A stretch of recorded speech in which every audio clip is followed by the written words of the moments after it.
are old, simple, and not too hard to remember. Many are stories that were told long before the invention of printing. They were passed on by word of mouth. Now, if a story is repeated enough times, and if its meaning is lasting, it may be on its way to becoming a folk tale, even if it's make-believe, like the story you'll hear today. The Flea is a story from Spain. Spain, like other countries in Western Europe, has retained many of its customs and traditions of the past. Spain is famous for its beautiful old castles, which can still be seen on the hillsides and in the older cities. Today, many of the Spanish people live in large cities like Madrid and Barcelona. They live in modern homes and apartments, and life in the city is like life anywhere else. But the country life has not changed as much. Farmers live in small villages and towns and tend their fields much as they did in the days of long ago. The people still have a king. However, he is more like our president than the king in our story. The Flea is a tale that shows that people are very much alike all over the world because we like to laugh at ourselves and at others.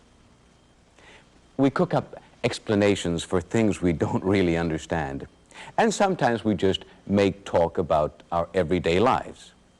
Y ahora, escuchemos. Listen to the tale of the Flea.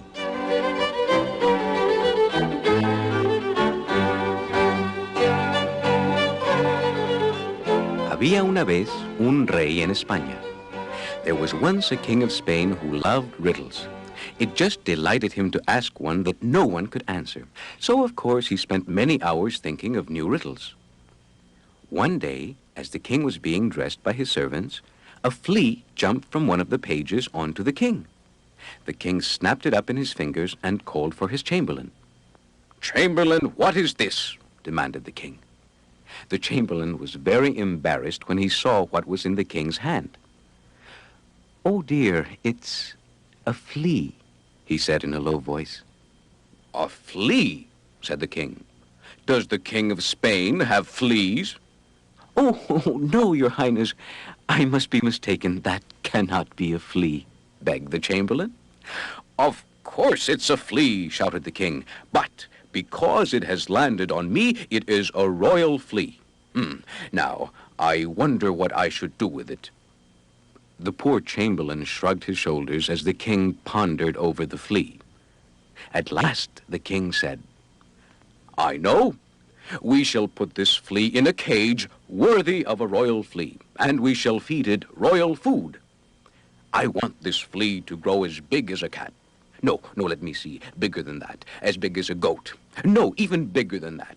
I want this flea to be as big as an elephant. Then I shall have the flea skinned to make a tambourine for my daughter, Belita." The king was so excited, he shook with laughter. "Don't you see, chamberlain," said the king, "this is truly a riddle worthy of a king. Every suitor that comes to ask for my daughter's hand in marriage shall be asked the riddle.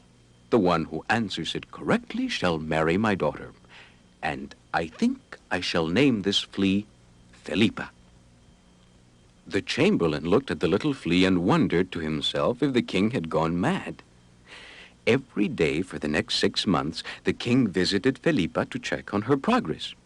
Well, at the end of the first month, the flea was as big as a mouse, and the following month, as big as a cat.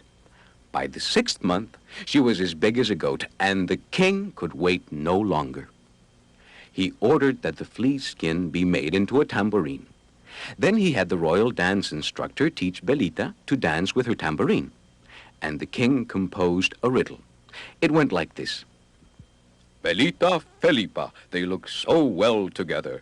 Belita, Felipa, if you can only answer whether. What animal is Felipa? What animal is Felipa? If you can tell about Felipa, you then can marry Belita." Well, soon the king grew tired of this business, since no one could answer the riddle. Every day more young men arrived to waste his time.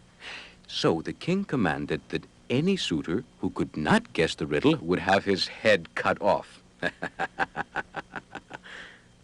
Of course, all of the suitors disappeared. Belita, it seemed, was destined to live the rest of her days as an old maid. At this time, far away in the Castilian hills, there lived a shepherd. He was young and handsome, but he was poor as the poorest beggar in all of Spain. One day, the shepherd thought to himself, "I have nothing to lose. Perhaps I should try to answer the riddle." So he said goodbye to his mother and his brother. His mother gave him a small pouch filled with cheese, and his brother gave him a walking staff. And then they sent him on his way. Well, the shepherd had not gone far when he heard a tiny voice shout, "Stop! Stop!" The shepherd stopped and looked around, and there on the ground was a small black ant. "Thank you for not stepping on me," said the ant. "I am very grateful." The shepherd told the ant he was on his way to the king's palace, and the ant immediately said, "Please take me with you. I have always wanted to see the king's palace." "But I can't carry you," said the shepherd. "How about your pouch?" said the ant. "I have cheese in my pouch," answered the shepherd, "and you would get it all dirty." "Oh, but I'll wipe my feet," said the ant, "and I promise not to step on your cheese." So the shepherd put the ant in his pouch and walked on. He walked all day, and in the evening he slept by a small stream. In the morning, when he awoke, he heard a small voice calling, "Help! Help!" The shepherd looked around, and in the stream in front of him he saw a mouse thrashing about in the water. He reached into the water with his staff and saved the mouse. Thank you for saving my life," said the mouse. "How can I repay you?" "There's no need for that," said the shepherd. "I'm on my way to the king's palace to try and answer the riddle. If I can't answer it, I shall have my head cut off. And if I do answer it, I shall be rich."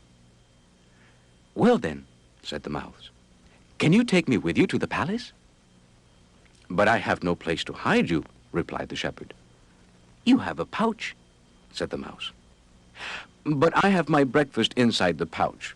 There's not enough room for you too." "If you ate your breakfast now, there would be plenty of room," begged the mouse.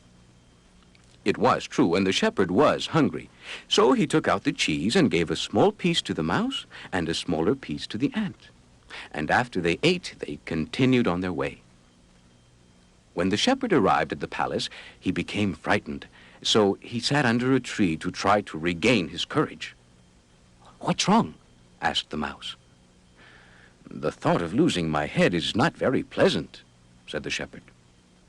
"Come on, we will help you," said the mouse. So the shepherd went up the palace stairs and said he had come to answer the riddle. When he saw the shepherd, the chamberlain gasped. "It's not too late to turn back," he said. But the shepherd was determined and was finally presented to the king. The king took in the sad sight of the poor shepherd and said, "A shepherd's life is better than no life at all." But the shepherd insisted on answering the riddle. So Belita danced, and the king repeated his riddle.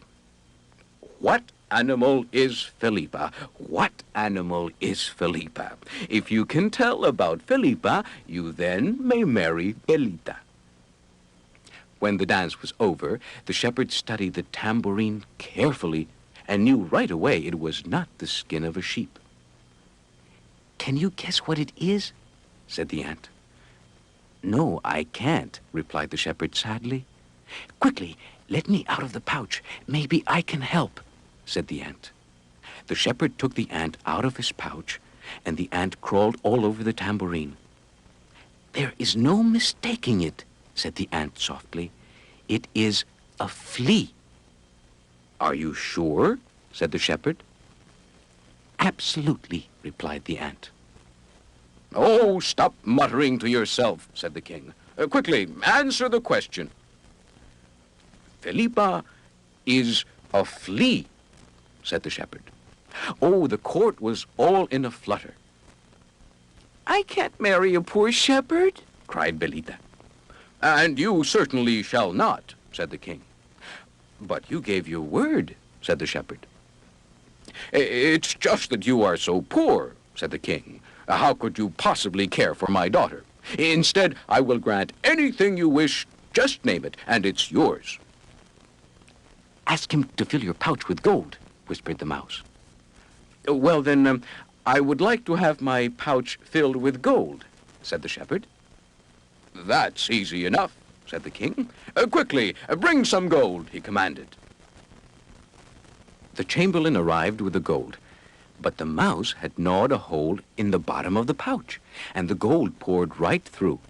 The chamberlain went to get more gold, and then more and more, because the pouch was never full. Finally, the shepherd said, "Enough.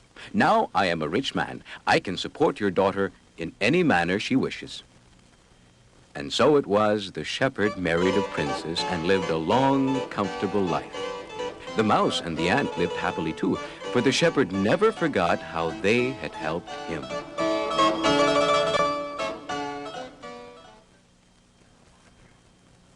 Y colorín colorado, este cuento se ha acabado. The Spanish people have a special love for friendly animals. Among their favorites are two who appeared in this story: La hormiguita, the little ant, and El ratón, the mouse. Now, a make-believe story like The Flea is a fairy tale. But other animal stories which teach people how to live are called fables. Read and enjoy folk tales from Spain and from all over the world. You can find them in your school or public libraries. Or make up a story of your own. Y colorín colorado, este cuento se ha acabado. Share a story with a friend, so our tales will never end.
The preceding program was funded in part by a grant from the Corporation for Public Broadcasting.